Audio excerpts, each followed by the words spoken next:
Yesterday, I asked my community which arcade ports video they'd like to see next in this series, and unsurprisingly, this 1989 run-and-gun arcade game by Data East got the most votes. Surprisingly, in terms of arcade conversions, Midnight Resistance didn't have as many as other popular arcade games of the time, but to be honest, most of these home conversions aren't half bad. Some a little different in terms of presentation, but generally a decent bunch. It is also a rare occurrence for Ocean Software, who published the home computer ports, to do a good job with all of them rather than half-finished or totally unplayable games, minus one particular conversion, which we'll cover in this video. So the game itself, a side-scrolling run-and-gun game where you play a member of a resistance movement in a dystopian world, a little bit like modern times. Consider this a simulation of real life today. Anyways, from worst to best, here is Midnight Resistance arcade ports, and Happy New Year.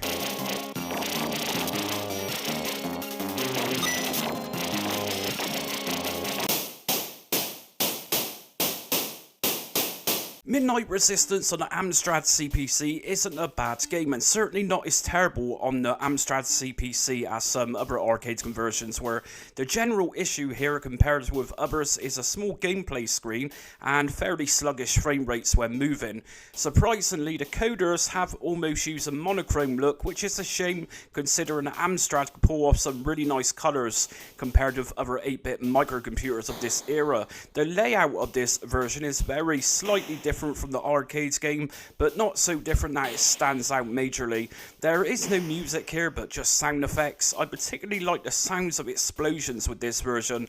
Controller wise, it controls really well, and moving the gun around in different directions is done really nicely too. Just a real shame about those low frame rates from time to time. This can make the game a little difficult to play, to be honest.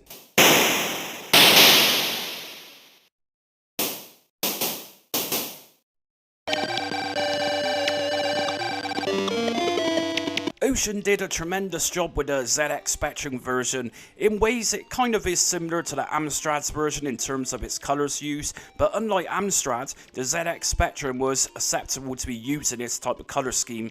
The gameplay area is much bigger, and scroll-sync controls much nicer too.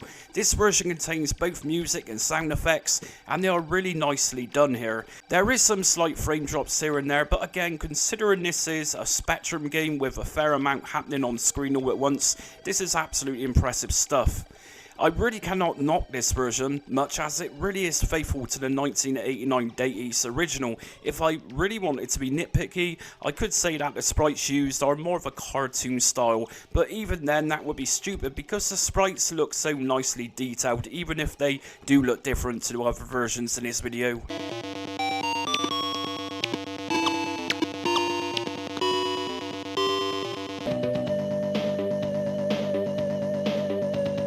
Now, as much as this is an issue and it could be adjusted with display settings, the Commodore Amiga conversion actually came with a palette color bug, which meant that by default the display looked very dark. I did not mess with the video settings as we are showcasing how games looked originally, and this is likely the issue you may have had back in the day where you had to adjust your monitor or your TV. Looks wise, despite that annoyance, it controls and looks good, resembling the 1989 arcade Data East game really nicely. Music is fairly good here too, but no sound effects, which is a little irritating considering this is after all a 16-bit home computer port.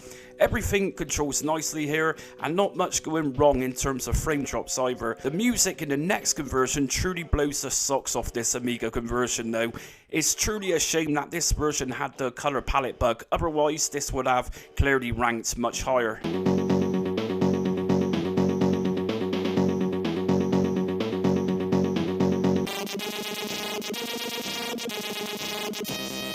The Commodore 64's conversion is a decent arcade port, really enjoyable to play and barely struggles with frame rate drops.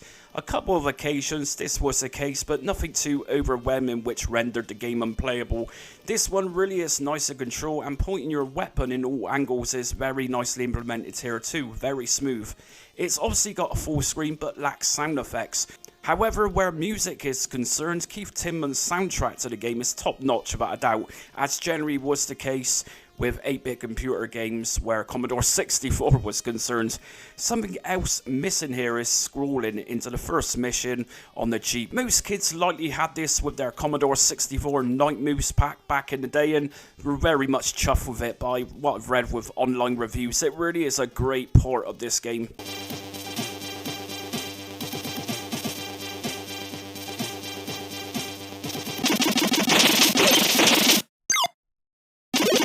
Next up, we have the Atari ST conversion. Now, some of you new to my channel could argue that, of course, 16-bit conversions are always going to be better than little 8-bit conversions, but really this isn't the case. Many 8-bit versions have been better than 16-bit games in the past on my channel, but here this is a case where the Atari ST version is slightly better in terms of how it looks anyways.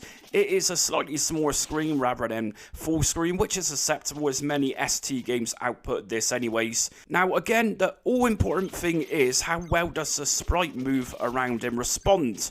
Well, flawlessly really. The colours used here are a little dull, but we are talking about a war zone, so it's hardly going to be looking like Disneyland anyways.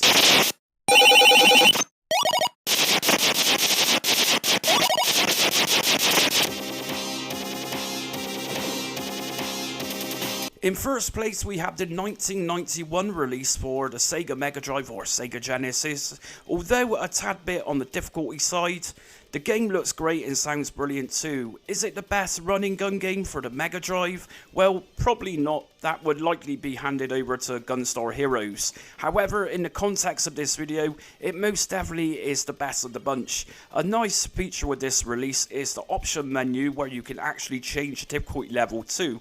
However, I left this to default and the difficulty level was, like I say, fairly challenging. Some versions of this game either had just sound effects or music only, or a small gameplay screen, or a colour bug. I think the Sega Mega Drive or Sega Genesis release deserved top spot here, because rather than coders negotiating with what to remove for the sake of saving space, this version added pretty much everything here where other versions didn't. And that's it for ranking the Midnight Resistance arcade ports today. So, like I say, generally we got a really good bunch just here, and Ocean surprisingly did a good job on all of them, just that Amiga port. But anyways, let us know in the comments which your favourite version of Midnight Resistance was back in the day. Did you have it on Commodore 64? Anyways, thanks for watching and have a good 2025.